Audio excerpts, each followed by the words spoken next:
मुंबई दौरे पर प्रधानमंत्री Modi world audio visual and entertainment summit का उद्घाटन किया। बोले, वेव्स एक शब्द नहीं, लहर है। इससे हर युवा क्रिएटिव वर्ल्ड से जुड़ेगा।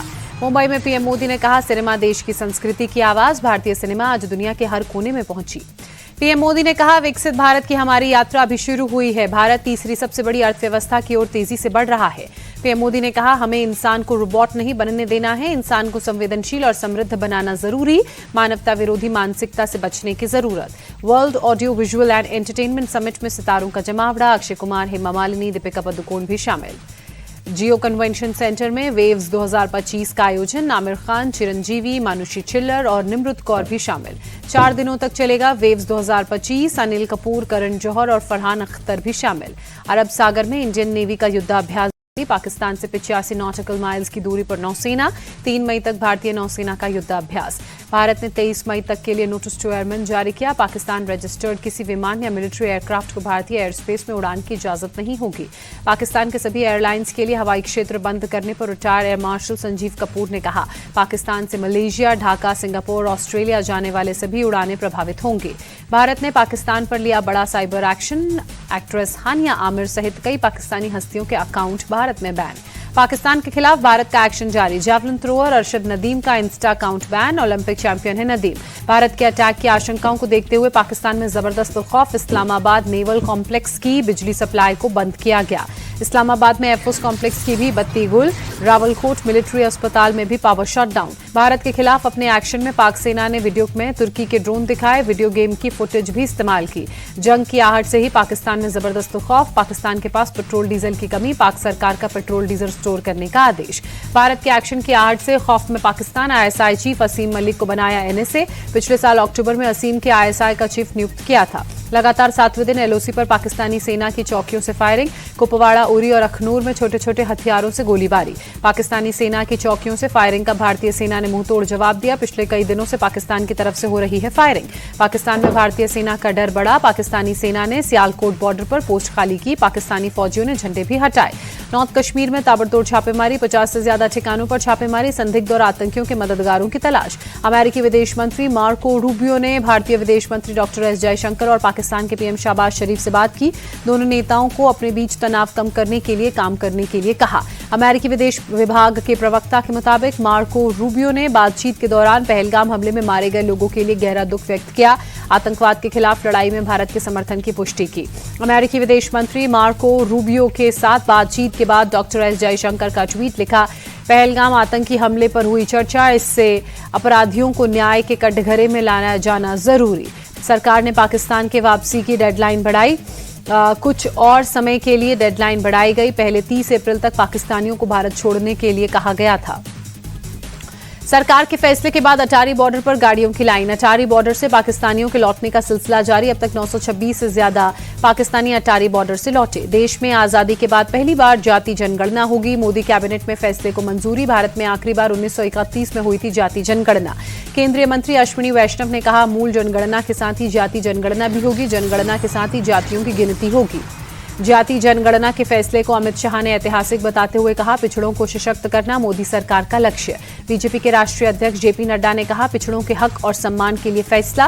कांग्रेस ने लंबे समय तक सिर्फ वोट बैंक बनाया। राहुल गांधी ने जाति जनगणना के फैसले का समर्थन कर कहा, सरकार साफ करे जाति जनगणना कब और कैसे कराई जाएगी, तारीख तय हो। केशव प्रसाद मौर्य ने राहुल गांधी पर निशाना साधते हुए कहा, राहुल आज जाति जनगणना का श्रेय ले रहे हैं। जब उनकी सरकार थी तब जनगणना क्यों नहीं कराई गई? पिछड़ों के कल्याण का काम सिर्फ पीएम मोदी ने ही किया है। राष्ट्रीय जनगणना में जाति जनगणना को शामिल किए जाने पर केसी वेणुगोपाल ने कहा, जाति जनगणना समय की जरूरत। 3 से 4 साल से विपक्ष लगातार इसकी मांग कर रहा था। सरकार के फैसले से खुश हैं। जाति जनगणना पर क्रेडिट लेने की होड़। तेजस्वी यादव ने कहा, यह आरजेडी और समाजवादी की जीत है। हमारी पुरानी मांग को सरकार ने माना। पटना में आरजेडी कार्यालय के बाहर लालू यादव और तेजस्वी यादव को बधाई देने वालों का पोस्टर लगा। जाति जनगणना कराने के केंद्र के फैसले के बाद बधाई के पोस्टर। जेडीयू प्रवक्ता राजीव रंजन ने कहा, नीतीश कुमार की वजह से जाति जनगणना का फैसला। नीतीश कुमार ने जाति जनगणना के लिए पीएम मोदी का आभार जताया। कहा, यह फैसला देश के विकास को गति देने वाला। कांग्रेस और आरजेडी पर बिहार के डिप्टी सीएम सम्राट चौधरी का अटैक। कहा, जाति जनगणना के नाम पर राजनीति कर रहा था विपक्ष। जाति जनगणना को लेकर चिराग पासवान ने कहा, केंद्र सरकार के इस फैसले से विरोधियों को स्पष्ट जवाब मिला। केंद्र के जाति जनगणना कराने के फैसले पर महाराष्ट्र के डिप्टी सीएम अजीत पवार ने कहा, यह मांग लंबे समय से की जा रही थी। फैसले के लिए पीएम मोदी का आभार।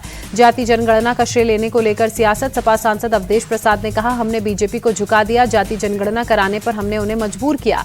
केंद्र ने जातिगत जनगणना कराने के फैसले पर गिरिराज सिंह ने कहा, पीएम ने सबका साथ सबका विकास और सामाजिक समरसता के सिद्धांत को जमीन पर उतारा। जाति जनगणना को राष्ट्रीय जनगणना में शामिल किए जाने पर बीजेपी नेता तरुण चुग ने कहा, जिसे कांग्रेस ने दशकों तक टाला उसे मोदी सरकार ने कर दिखाया, इसी को दूरदर्शी नेतृत्व कहते हैं।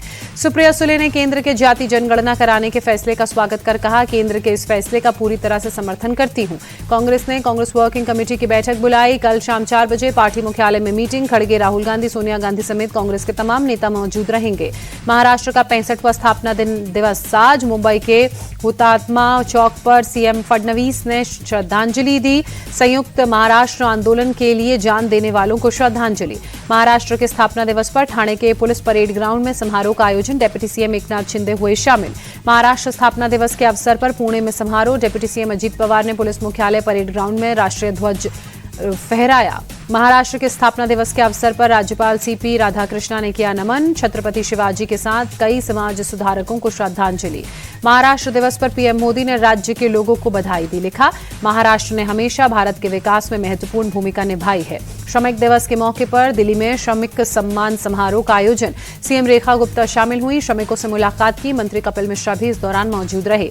दीघा में बीजेपी नेता दिलीप घोष और उनकी पत्नी से मिली सीएम ममता बनर्जी। नवनिर्मित जगन्नाथ मंदिर में मुलाकात। उत्तराखंड के खटीमा में युवती की सिर कटी लाश मिलने से हड़कंप। लिव इन में रहने वाले दूसरे समुदाय के प्रेमी ने ही प्रेमिका की हत्या की। दूसरी लड़की से प्रेमी के विवाह में बाधा बन रही थी प्रेमिका।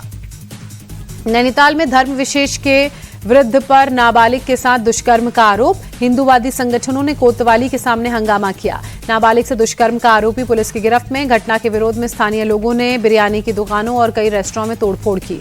आग लगने की घटना के बाद दिल्ली हाट फिलहाल बंद। हस्तशिल्प सामानों के लिए मशहूर है दिल्ली हाट। दिल्ली के सुल्तानपुरी में देर रात सूरज नाम के एक 21 साल के युवक की चाकू मारकर हत्या। 5 बाइक सवार बदमाशों ने निर्मल अस्पताल के पास वारदात को अंजाम दिया। सूरज पर चाकू से कई वार करने के बाद हमलावर मौके से फरार हुए। घर वालों ने अखिल नाम के शख्स और उसके साथियों पर पुरानी रंजिश में हमले का आरोप लगाया। सूरज के घर वालों ने थाने के सामने धरना दिया। पुलिस फिलहाल मामले की जांच में जुटी, बदमाशों की तलाश में भी जुटी। 1 महीने पहले ही हुई थी सूरज की शादी।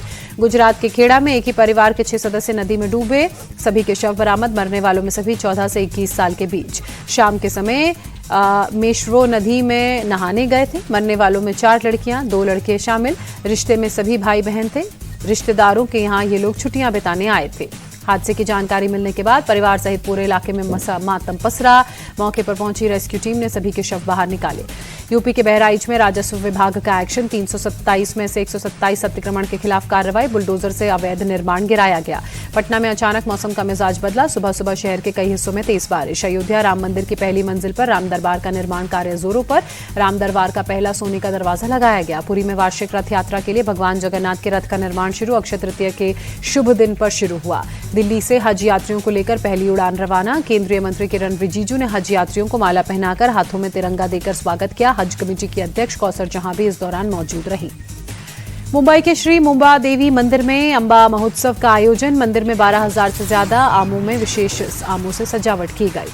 मदर डेयरी के बाद अमूल ने भी दूध के दामों में वृद्धि की। आज से 2 रुपए महंगा हुआ अमूल का दूध। झारखंड में आज से बिजली हुई महंगी। ग्रामीण क्षेत्र में 6 रुपए 30 पैसे की बजाय 6 रुपए 70 पैसे प्रति यूनिट और शहरी क्षेत्रों में 6 रुपए 65 पैसे की बजाय 6 रुपए 85 पैसे प्रति यूनिट महंगी। एटीएम से पैसा निकालना महंगा। आरबीआई ने विड्रॉल चार्जेस को रिवाइज किया। फ्री मंथली लिमिट खत्म होने के बाद प्रति लेन देन पर अब 21 की जगह 23 रुपए का भुगतान करना होगा।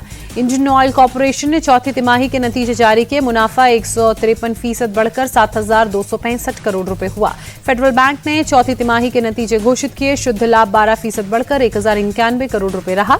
अक्षय तृतीया पर देश में बिका करीब 20 टन सोना। मुंबई में ही करीब 2,350 करोड़ रुपए का सोना बिका। अक्षय तृतीया पर सोना चांदी खरीदने की इस परंपरा को शुभ माना जाता है। जनवरी से मार्च के दौरान निवेश के लिए गोल्ड डिमांड में 7% की बढ़ोतरी। देश में अब तक 39% सोना निवेश में खप रहा है। वर्ल्ड गोल्ड काउंसिल की ताजा रिपोर्ट में दावा। कीमत बढ़ने के बावजूद भी गोल्ड की डिमांड में कोई कमी नहीं। 2025 में भारत में सोने की मांग का अनुमानित स्तर 700 से 800 टन। पिछले साल देश में 803 टन सोने की खपत हुई थी। आईपीएल में आज राजस्थान रॉयल्स और मुंबई इंडियंस के बीच जयपुर के सवाई मानसिंह स्टेडियम में शाम 7:30 बजे होगी टक्कर। राजस्थान रॉयल्स और मुंबई इंडियंस के बीच अब तक 30 हेड टू हेड मैचेस खेले गए, जिसमें 14 में राजस्थान तो 15 में मुंबई को बढ़त। मुंबई इंडियंस आज का मुकाबला जीतती है तो प्लेऑफ में स्थिति होगी और ज्यादा मजबूत। मैच हारने पर राजस्थान टॉप 4 की रेस से बाहर हो जाएगी। पंजाब ने कल शानदार प्रदर्शन करते हुए चेन्नई के खिलाफ अपना मैच जीता। चेन्नई सुपर किंग्स आईपीएल के इस सीजन में प्लेऑफ की रेस से कल मैच हारने के बाद बाहर हुई 4 विकेट से। पंजाब ने चेन्नई को पटखनी दी।